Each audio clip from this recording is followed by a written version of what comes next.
Jadi klaim dari Al-Quran dan Sunnah langsung murni itu mimpinya dia. Bismillahirrahmanirrahim. Assalamualaikum warahmatullahi wabarakatuh. Alhamdulillah wassalatu wassalamu ala rasulillah. Allahumma sholli ala Muhammad wa ala ali Muhammad. Alhamdulillah kita bertemu kembali di channel Cahaya Hidayah. Nah teman-teman semuanya, jadi di video kali ini saya akan menampilkan ada seorang ustadz yang mengatakan bahwa klaim kembali kepada Al-Quran dan hadis itu adalah mimpi ya. Kemudian ustadz itu mengatakan bahwa kembali kepada Al-Quran dan hadis yaitu langsung kepada Nabi SAW, bukan kepada para ulama. Dan itu adalah salah ya teman-teman ya. Kita tidak pernah mengatakan bahwa kembali kepada Al-Quran itu langsung kepada Nabi. Itu salah. Kita tidak pernah meninggalkan perkataan ulama ataupun pendapat imam mazhab. Nah teman-teman semuanya, mari kita simak perkataan ustadz tersebut. Baik, saya jawab dengan pertanyaan. Dia bisa baca Al-Quran dari mana? Dia bisa baca Quran nggak, temanmu? Bisa. Bisa. Nah dia bisa belajar Al-Qurannya langsung dari lahir apa gimana?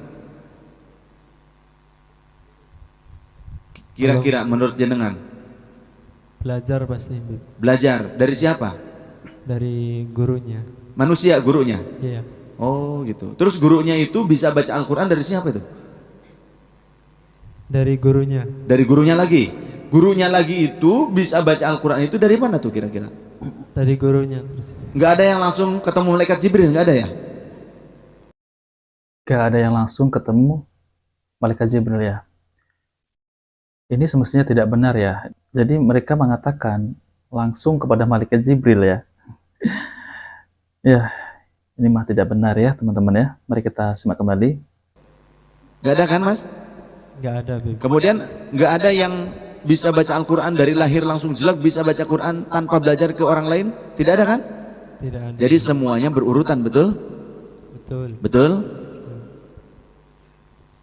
Jadi klaim dari Al-Quran dan Sunnah langsung murni itu mimpinya dia. Wah, jadi klaim kembali pada Al-Quran dan Sunnah murni itu mimpinya dia. Nah teman-teman semuanya, kita itu ya tidak pernah mengklaim bahwa maksud kembali kepada Al-Quran dan As-Sunnah langsung kepada Nabi itu tidak benar ya. Ada urutannya, yaitu kembali kepada Al-Quran dan Sunnah sesuai pemahaman para sahabat. Kita tidak pernah menolak 4 iman mazhab ya. Selagi itu dari Al-Quran dan Sunnah, maka kita boleh mengambilnya ya. Nah mari kita simak videonya. Bilang sama dia, ketemu sama saya ya, ketemu sama saya biar diobati itu sakit tuh otaknya itu. Iya sakit tuh otaknya, bukan ulul albab, bukan orang yang berakal sehat, berarti akalnya tidak sehat itu. Orang yang bilang langsung dari Al-Quran, langsung dari hadis, tidak usah pakai ulama-ulamaan, tidak usah bermahadzab lain sebagainya. Nah sekarang dia memahami wudhu, bisa wudhu itu dari siapa? Jadi dakwah salaf ini tidak pernah mengatakan seperti itu ya teman-teman semuanya ya. Jadi ini harus digarisbawahi ya. Kita itu tidak pernah meninggalkan perkataan para ulama ya. Bahkan pendapat imam 4 mazhab kita juga tidak pernah meninggalkannya. Jadi kita mengambil pendapat yang paling kuat ya, yaitu sesuai Al-Quran dan As-Sunnah dan sesuai pemahaman para sahabat ya. Jadi tidak pernah kita itu meninggalkan 4 imam mazhab. Ya, itu harus digarisbawahi. Jadi ustadz ini mengatakan ya, klaim kembali kepada Al-Quran dan Sunnah itu mimpi, katanya seperti itu ya.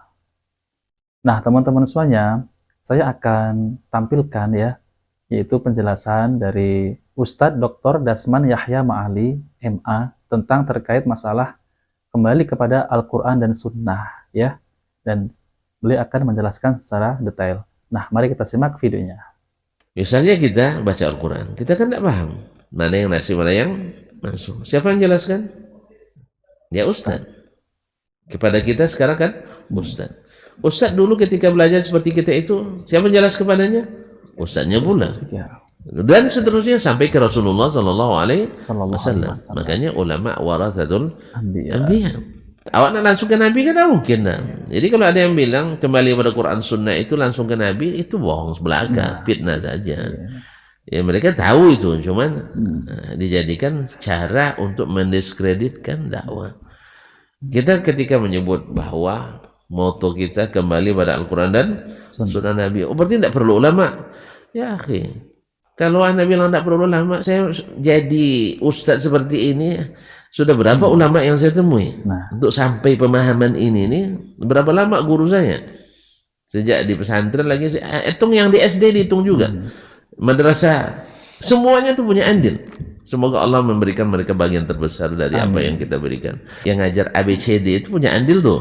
Yang ngajar alif baca punya andil. Karena mereka pembuka kuncinya. Kita harus doakan seluruh guru-guru kita.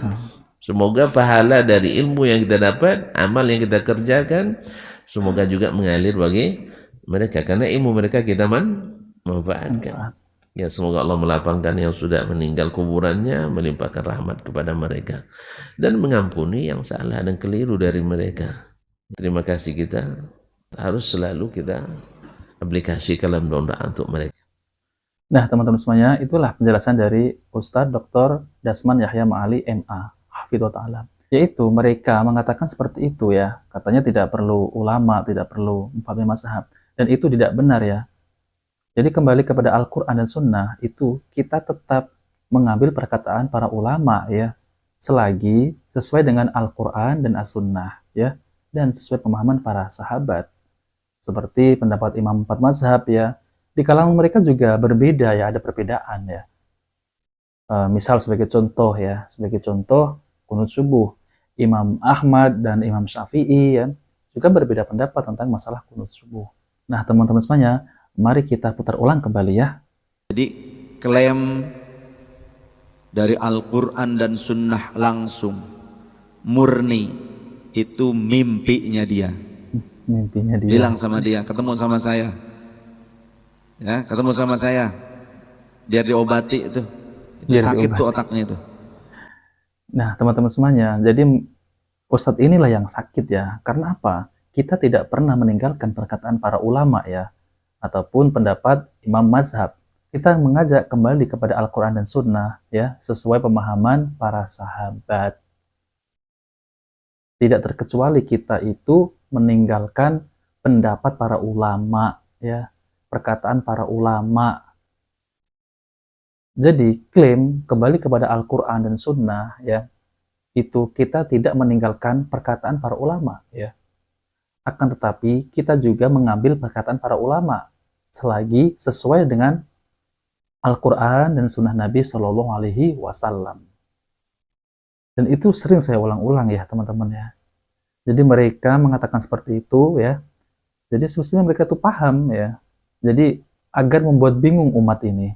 Jadi ketika kita mengajak kembali kepada Al-Quran dan Al-Hadis, bukan berarti kita meninggalkan perkataan para ulama atau meninggalkan pendapat mazhab. Bahkan boleh kita mengikuti pendapat ulama selama tidak keluar dari ajaran Al-Quran maupun Sunnah Nabi Shallallahu Alaihi Wasallam. Kemudian ini adalah perkataan Ibnu Taimiyah rahimahullah berkata, siapa yang mencintai para ulama boleh baginya mengikuti pendapatnya selama pendapat tersebut sesuai dengan dalil Al-Quran maupun As-Sunnah. Seperti itu disebut muhsin, orang yang baik. Bahkan keadaan ini lebih baik daripada yang lainnya. Majmu' Al-Fatawa halaman 22 nomor 249. Imam Ibnu Taimiyah mengatakan seperti itu ya. Jadi mereka itu selalu memfitnah ya, salah paham. Kemudian bermazhab itu boleh ya, asalkan kita mau mengikuti rambu-rambu sebagai berikut ini. Yang pertama, harus diyakini bahwa bermazhab bukan dijadikan standar kawan dan musuh yang akhirnya memecah belah persatuan kaum muslimin. Yang tepat, yang jadi prinsip Ahlussunnah wal Jamaah yang dijadikan standar kawan adalah jika mengikuti Al-Quran dan petunjuk Rasulullah Sallallahu Alaihi Wasallam. serta ijma, yaitu konsensus para ulama kaum muslimin. Menyelisihi ketiga hal tadi berarti dijadikan standar untuk bara atau berlepas diri. Kemudian yang kedua, tidak boleh seseorang meyakini bahwa setiap muslim wajib mengikuti imam tertentu, ya. Tidak boleh mengikuti imam lainnya, mengikuti satu imam inilah sebagai standar kebenaran, tidak pada lainnya.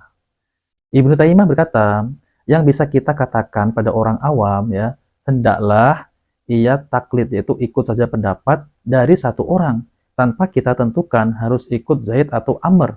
Sedangkan jika kita katakan wajib bagi orang awam untuk taklid pada si A atau si B dengan menunjuk orang tertentu, lalu dilarang ikuti yang lain, seperti itu bukanlah prinsip orang muslim yang sebenarnya, ya. Jadi kita tidak boleh taklid, ya, ataupun kita menyuruh orang harus wajib bermazhab ini, ya, tidak boleh yang lain. Itu namanya taklid. Majmu' al-Fatawa halaman 22 nomor 249. Kemudian yang ketiga, imam yang diikuti mazhabnya tersebut harus diyakini bahwa ia hanya ditaati karena ia menyampaikan maksud dari agama dan syariat Allah. Sedangkan yang mutlak ditaati adalah Allah dan Rasulnya. Nah, ini juga termasuk, ya. Kemudian yang keempat, menjaga dari agar tidak terjatuh pada hal-hal yang terlarang sebagaimana yang dialami para pengikut mazhab, diantaranya fanatik buta dan ingin berpecah belah. Kemudian yang kedua, berpaling dari Al-Quran dan Sunnah Nabi karena yang diagungkan adalah perkataan imam mazhab. Dan yang ketiga, membela mazhab secara overdosis, bahkan sampai menggunakan hadis-hadis dhaif agar orang lain mengikuti mazhabnya. Dan yang keempat, mendudukkan imam mazhab sebagai Nabi Shallallahu Alaihi Wasallam. Ma'alim Usul Al-Fiqih halaman 496 sampai 497.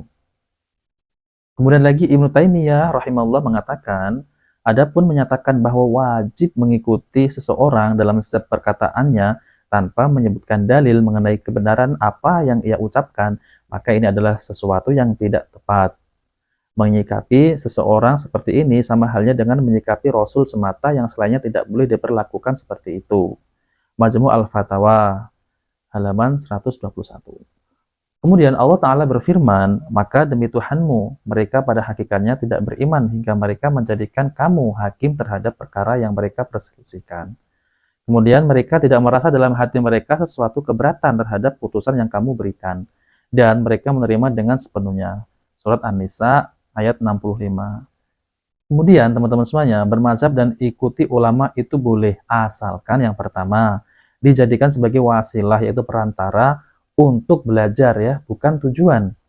Yang kedua, untuk menghilangkan mafsadah kerusakan lebih besar, ya. Kemudian prinsip taat kepada ulama.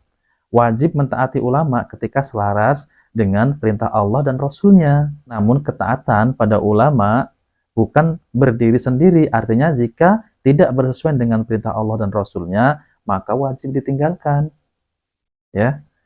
Kemudian kita diperintahkan untuk mentaati ulama, namun kalau ada perselisihan kembali kepada Allah dan Rasulnya, sebagaimana firman Allah, hai orang-orang yang beriman, taatilah Allah dan taatilah Rasulnya, dan ulil amri di antara kamu. Kemudian jika kamu berlainan pendapat tentang sesuatu, maka kembalikanlah ia kepada Allah, yaitu Al-Quran, dan Rasul, yaitu sunnahnya. Jika kamu benar-benar beriman kepada Allah dan hari kemudian, yang demikian itu lebih utama bagimu, yang lebih baik akibatnya. Surat An-Nisa ayat 59. Nah, teman-teman semuanya, itulah penjelasan secara singkat, ya. Jadi kita itu mengajak kembali kepada Al-Quran dan sunnah Nabi SAW sesuai dengan pemahaman para sahabat. Bukan berarti kita itu meninggalkan perkataan para ulama ataupun membuang 4 imam mazhab. Tapi kita tetap juga mengambil perkataan dan pendapat imam mazhab. Nah, teman-teman semuanya, jika video ini bermanfaat, jangan lupa like dan subscribe di channel Cahaya Hidayah.